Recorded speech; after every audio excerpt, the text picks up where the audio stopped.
दोस्तों, स्वागत है आपका आज के इस कहानी में। एक बार महात्मा बुद्ध एक गांव में लोगों को संबोधित कर रहे थे। लोग अपनी विभिन्न समस्याओं को लेकर उनके पास जाते थे और समाधान के साथ खुशी खुशी वापस आते थे। एक भिखारी उसी गांव की सड़क के किनारे बैठ जाता और बुद्ध के शिविर में आने वाले लोगों को बड़े ध्यान से देखता।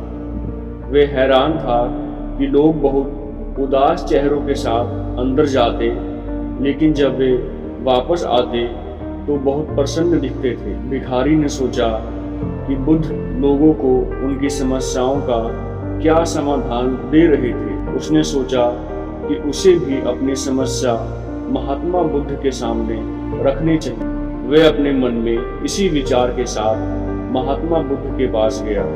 वहाँ लोग कतारों में खड़े थे और अपनी समस्याओं को बता रहे थे। जब इसकी बारी आई तो इसने पहले महात्मा बुद्ध को नमन किया और फिर कहा, भगवान, इस गांव में लगभग सभी लोग सुखी और समृद्ध हैं, तो फिर मैं इतना गरीब क्यों हूँ?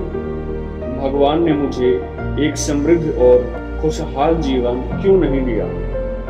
महात्मा ने उसे मुस्कुराते हुए देखा और कहा, तुम गरीब हो क्योंकि तुमने आज तक किसी को कुछ नहीं दिया।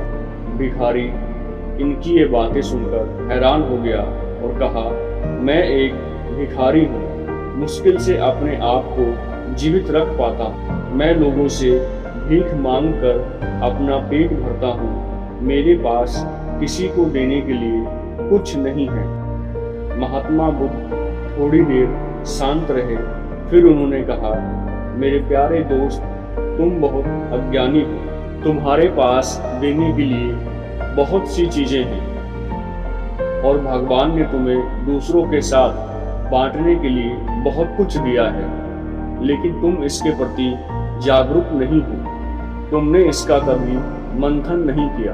भगवान ने आपको एक मुस्कान दी है ताकि आप लोगों को खुश कर सकें और उनमें आशा का संचार कर सकें। भगवान ने आपको शब्द दिए हैं। आप अपने शब्दों से लोगों की प्रशंसा कर सकते हैं। आपके पास आंखें हैं जिनसे आप दूसरों को दया और करुणा से देख सकते हैं। दूसरों की सहायता करने के लिए आपके पास खुद की काया है। जिसे भगवान ने ये चार चीजें दी हैं, वे कभी भी गरीब नहीं हो सकता। आप अपने मन में कभी भी गरीबी का भाव न आने दें। महात्मा बुद्ध के इस संदेश को सुनकर भिखारी वहां से खुशी खुशी वापस चला गया।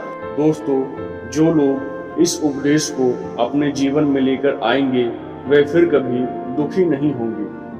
हम अपने आसपास कई बार देखते हैं कि लोग अपने भाग्य को कोसते हैं और सोचते हैं कि भगवान ने उन्हें अमीर और समृद्ध क्यों नहीं बनाया। लेकिन उन्हें गौतम बुद्ध के इस उपदेश को याद रखने की जरूरत है और ये मंथन करने की जरूरत है कि भगवान ने उन्हें क्या दिया है। धन और संतोष लेने में नहीं, लेकिन ये देने में निहित है। प्रकृति का नियम है कि जो हम देते हैं वे 1000 गुना हमारे पास वापस आता है। इसलिए जो देता है वह फिर कभी गरीब नहीं रह सकता।